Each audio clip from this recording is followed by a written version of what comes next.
Hello दोस्तों, आज हम करने वाले हैं इरेशनल नंबर को प्रूव करने वाले क्वेश्चंस। ये क्वेश्चंस आपके एग्जाम पॉइंट ऑफ व्यू से बहुत ही इंपॉर्टेंट है। ये क्वेश्चंस बहुत ही ईजी होते हैं अगर आप इनके सभी स्टेप्स को समझ जाएं। इसके जैसे हमारे पास √5 लिया है मैंने यहाँ √5 की जगह √3 √2 ये सब भी आ सकता है। तो अगर आप इसके सारे स्टेप्स को समझ जाएंगे तो उन क्वेश्चंस को भी आप इजीली कर पाएंगे। तो आइए शुरू करते हैं। हमारे पास है प्रूव दैट √5 इज इरेशनल। हमें √5 को क्या करना है? इरेशनल प्रूफ करना है। इरेशनल प्रूफ करने से पहले क्या करते हैं, हमें 3 पॉइंट जो होते हैं उसे ध्यान में रखना होता है। कौन कौन से? पहला हमें पता होना चाहिए कि कॉन्ट्राडिक्शन मेथड क्या होता है, क्योंकि इस क्वेश्चंस को हम इसी मेथड से यूज करेंगे कॉन्ट्राडिक्शन मेथड। देखिए कॉन्ट्राडिक्शन मेथड होता क्या है, मैं आपको इसी क्वेश्चंस के जरिए बताता हूँ कॉन्ट्राडिक्शन मेथड क्या होता है। ये कॉन्ट्राडिक्शन, ये जो वर्ड है इसका मतलब होता है अपोजिट। क्या होता है? अपोजिट। इसका मतलब क्या होता है? अपोजिट मतलब उल्टा। जब हम इस क्वेश्चंस को करेंगे तो हमें क्या प्रूफ करना है? इरेशनल। हम क्या करेंगे? इसको रेशनल मान लेंगे, इसके जस्ट अपोजिट इसको क्या मान लेंगे? रेशनल। और जैसे जैसे हम क्वेश्चंस को करेंगे हमारे क्वेश्चन में कुछ गलतियां आएंगी। वो गलतियां क्यों आएंगी? क्योंकि जो शुरू में हम एज्यूम करके चले थे कि √5 रेशनल है, वो क्या है? हमारा एजम्पशन रॉन्ग है। फिर हम बाद में उसको मान लेंगे कि वो क्या है? एक इरेशनल नंबर है, क्योंकि हमारा जो स्टेटमेंट था वो क्या था, मतलब जो अजम्पशन था वो क्या था? रॉन्ग था। अब कॉन्ट्राडिक्शन मेथड के बाद जो आपको अगला पॉइंट ध्यान में रखना है वो है को प्राइम नंबर। को प्राइम नंबर कौन से नंबर होते हैं? देखिए, 2 या 2 से ज्यादा ऐसे नंबर जिनका कॉमन फैक्टर 1 हो। जैसे मेरे पास 2 नंबर है 7 और 9। देखिए 7 का कॉमन फैक्टर कौन कौन है? 7 का फैक्टर कौन कौन है? 1 और 7। 9 का फैक्टर कौन कौन है? 1 3 और 9 ये है। इन दोनों में देखिए कॉमन फैक्टर क्या है? कॉमन फैक्टर क्या है? 1।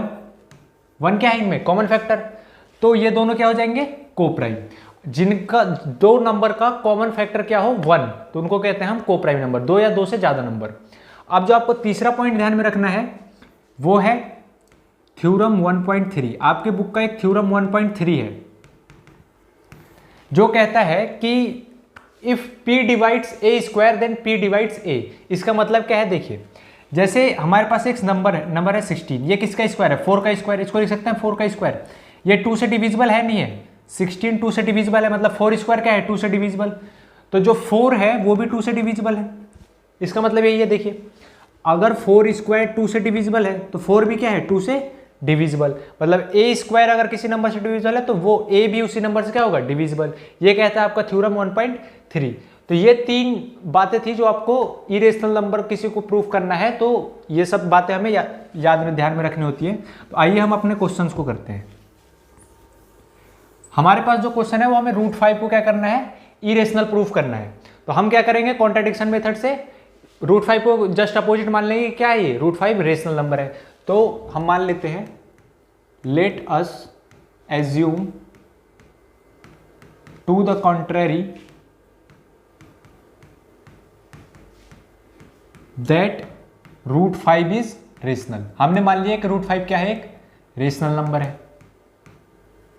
देखिए अगर √5 रेशनल नंबर है तो हम किसी रेशनल नंबर को किस फॉर्म में लिखते हैं? P/Q के फॉर्म में लिख सकते हैं, मतलब फ्रैक्शन के फॉर्म में तो लिख ही सकते हैं।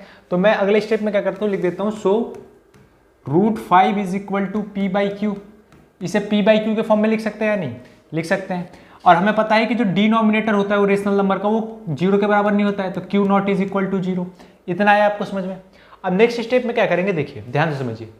हमने मान लिया कि P और Q के पास कोई कॉमन फैक्टर है एक के अलावा ऐसा भी कोई फैक्टर है जो दोनों में क्या है? कॉमन है। जैसे मेरे पास क्या है? P/Q है। मैंने मान लिया कि X इनके पास क्या है? कॉमन फैक्टर है।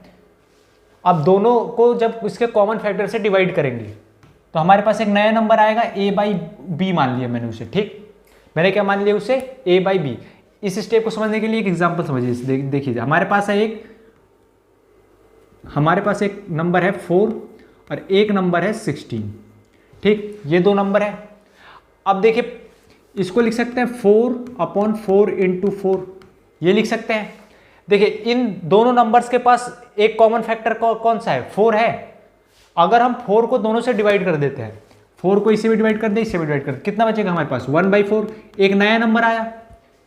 अगर मैं इसे P/Q मानूं और इसे A/B मानूं, तो मतलब P/Q के जब कॉमन फैक्टर से हमने डिवाइड कर दिया तो एक नया नंबर आया क्या? A/B। तो आपको ये समझ में आ गया होगा ये स्टेप। ये स्टेप आपको समझ में आ गया। अब देखिए, अब नेक्स्ट स्टेप में यही इसी को बस लैंग्वेज में लिख देना है। हमने लिख दिया suppose A P, suppose P and Q have a common factor other than 1, other than 1। P और Q के पास एक कॉमन फैक्टर है एक के अलावा, तो देन हमने क्या किया, हमने कॉमन फैक्टर्स क्या कर दिया, डिवाइड। तो then we divide common factor to get. अब जब हमने कॉमन फैक्टर से डिवाइड किया तो हमारे पास नया नंबर क्या आया, √5 इज इक्वल टू a/b, ये हो गया। अब जब हमने इसके कॉमन फैक्टर से डिवाइड कर दिया तो a और b के पास कोई और फैक्टर तो बचा नहीं, तो हम क्या लिख सकते हैं, where a and b are coprime. मतलब अब a और b क्या है, coprime, a and b are coprime. अब a और b के पास कोई फैक्टर एक के अलावा नहीं है, तो a और b क्या हो जाएंगे, को प्राइम। अब देखिए नेक्स्ट स्टेप में क्या करेंगे, आप चाहें तो इस स्टेप को स्किप भी कर सकते हैं, लेकिन आपको यहाँ लिखना पड़ेगा कि शुरू में ही लिखना पड़ेगा कि जो p और q है वो क्या है, को प्राइम नंबर है, मतलब इसके एक के अलावा कोई फैक्टर नहीं है। आप इस स्टेप को चाहे तो क्या कर सकते हैं, स्किप, लेकिन मैंने आपको ये समझा दिया। अब यहाँ से आप क्या लिख सकते हैं, देखिए यहाँ से लिख सकते हैं आप b√5 is equal to a। मैंने क्या किया, ये जो डिवाइड में था इसको मल्टीप्लाई में इधर लाएंगे तो मल्टीप्लाई में हो जाएगा, तो b√5 is equal to a। अब हम क्या करते हैं, दोनों साइड स्क्वायर कर देते हैं, ऑन स्क्वायरिंग बोथ साइड। हमने क्या किया, दोनों साइड क्या कर दिया, स्क्वायर। अब जब दोनों साइड स्क्वायर कर दिया तो ये क्या बन जाएगा, देखिए 5b² is equal to a², ये बन गया। दोनों साइड जब हमने क्या कर दिया, स्क्वायर। अब देखिए ये क्या लिखा हुआ है, ये लिखा हुआ है 5 × b² is equal to a², ऐसे लिखा हुआ है, ये लिखा हुआ है नहीं लिखा हुआ है। अब जैसे कोई नंबर है हमारे पास, इसका मतलब क्या है, आपको एक एग्जांपल समझ में आएगा। देखिए हमारे पास एक नंबर है 4 × 3 इज इक्वल टू 12 होता है, ये है, ऐसे इसी फॉर्म में लिखा हुआ है, ये जस्ट इसी फॉर्म में लिखा हुआ है। अब देखिए यहाँ से जो 4 है वो 12 को डिवाइड करेगा नहीं करेगा, करेगा, 3 टाइम्स है। यहाँ जो 3 है वो भी 12 को डिवाइड करेगा, मतलब जो मल्टीप्लाई में लिखा हुआ है वो इज इक्वल टू उधर वाले को डिवाइड करेगा। ऐसी अगर 5 × b² is equal to a² लिखा है तो मतलब 5 क्या करेगा, a² को डिवाइड करेगा, करेगा या नहीं करेगा। तो हम यहाँ भी लिख देंगे क्या, 5 डिवाइड्स a²। ये आया आपको समझ में कि जो 5 है वो क्या करेगा, a² को डिवाइड करेगा। और थ्योरम 1.3 के अनुसार मैंने आपको बताया था, क्या कह सकते हैं कि अगर 5 a² को डिवाइड कर रहा है तो 5 किसको डिवाइड करेगा, a को भी डिवाइड करेगा। तो लिख देंगे 5 डिवाइड्स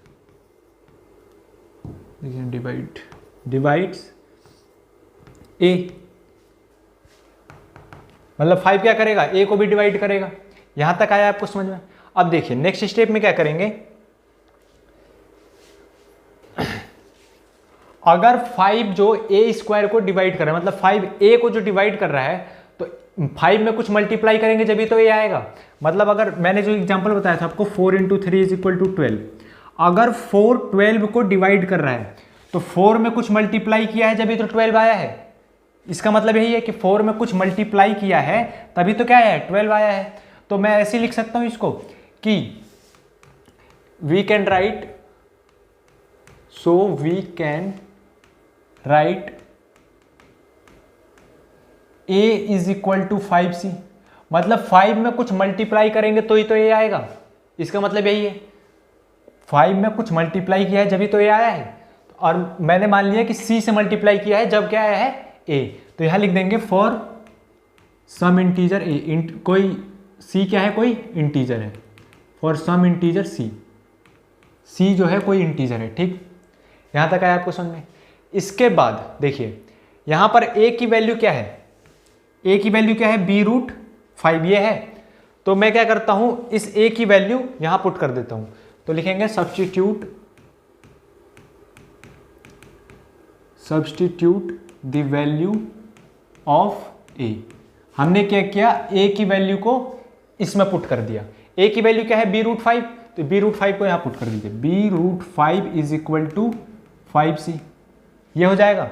अब फिर से क्या कीजिए, दोनों साइड क्या कीजिए, स्क्वायर, तो लिखेंगे ऑन स्क्वायरिंग बोथ साइड। अब हमने क्या कर दिया, दोनों साइड क्या कर दिया, स्क्वायर। जब दोनों साइड स्क्वायर कर दिया तो ये क्या बन गया, 5b square is equal to 25c square. ये बना नहीं बना, ये बन गया। अब देखिए 5 से 25 5 टाइम्स में चला जाएगा, ये इधर मल्टीप्लाई में इधर जाएगा डिवाइड में, तो 5 से 25 5 टाइम्स में, तो b square is equal to क्या आ जाएगा, 5c स्क्वायर, ये आ गया। अब देखिए नेक्स्ट, जैसे हमने पिछला वाला किया था यहाँ 5 डिवाइड से स्क्वायर, ये आया था समझ में, तो यहाँ से हम ये भी लिख सकते हैं कि 5 डिवाइड्स b स्क्वायर, क्योंकि ये मल्टीप्लाई में इज इक्वल टू इधर लिखा हुआ है, तो क्या लिख सकते हैं, 5 डिवाइड्स a b स्क्वायर। यहाँ से लिख सकते हैं कि 5 जो है वो क्या करेगा, b स्क्वायर को डिवाइड करेगा, तो 5 डिवाइड्स b, तो 5 जो होगा वो b को भी क्या करेगा, डिवाइड, थ्योरम 1.3 के अनुसार। ये आया आपको समझ में यहाँ तक। लेकिन अब देखिए शुरू में जो हमने माना था वो क्या माना था, a और b है जो वो क्या है, को प्राइम, मतलब इन दोनों के पास एक के अलावा कोई भी फैक्टर नहीं है, इसका मतलब यही है। लेकिन देखिए यहां पर जो 5 है वो a को डिवाइड कर रहा है, मतलब 5 क्या है, a का एक फैक्टर है। यहां भी देखिए जो b है, b को कौन डिवाइड कर रहा है, 5, मतलब 5 b को भी डिवाइड कर रहा है, इसका मतलब 5 भी क्या है, b का फैक्टर है। हमने शुरू में माना था कि a और b क्या है, को प्राइम, लेकिन हमारे पास क्या आ गया कि 5 जो है वो a और b को दोनों को डिवाइड कर रहा है, मतलब दोनों का कॉमन फैक्टर क्या है, 5, जबकि ये तो नहीं होना चाहिए था, 1 के अलावा कोई कॉमन फैक्टर नहीं होना चाहिए था। ये क्यों हुआ, क्योंकि जो हमने शुरू में माना था कि √5 जो रेशनल नंबर है वो अजम्पशन ही हमारा क्या था, रॉन्ग। तो अब बस यही लिख देना है आपको स्टेटमेंट में, therefore a and b have common factor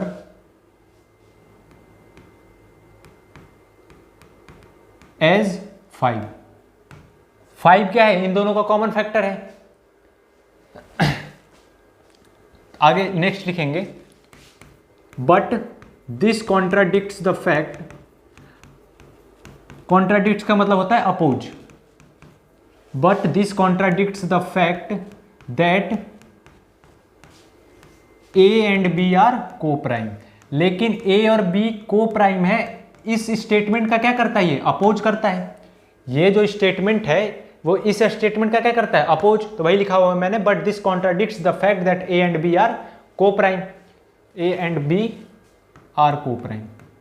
ठीक, a और b को प्राइम है, मतलब इसका एक के अलावा कोई फैक्टर नहीं है, लेकिन फैक्टर हमारे पास एक क्या आ गया, 5। तो अब क्या लिखेंगे, this contradiction, this contradiction arisen because of our wrong assumption. ये कॉन्ट्राडिक्शन क्यों अराइज हुआ है, क्योंकि जो हमारा अजम्पशन था वो क्या था, रॉन्ग। हमने क्या माना था, दैट √5 जो है वो क्या है, एक रेशनल नंबर है, ये माना था। ये हमारा जो अजम्पशन था ये क्या था, रॉन्ग। तो अब क्या लिख देंगे हम, so we conclude that √5 is irrational. तो अब हम क्या मानेंगे कि √5 जो होता है वो क्या होता है, इरेशनल होता है। आया समझ में, आपको सारे स्टेप्स बहुत अच्छे समझ में आए होंगे। अब आप इस तरीका के सारे क्वेश्चंस कर लेंगे, √5, √7, √2, √3 जो भी आएंगे आपके पास, वो सारे क्वेश्चंस आप इसी तरीका से कर सकते हैं। तो अगर वीडियो अच्छी लगी हो तो वीडियो को लाइक करें और चैनल को सब्सक्राइब करें। मिलते हैं नेक्स्ट क्लास में, धन्यवाद।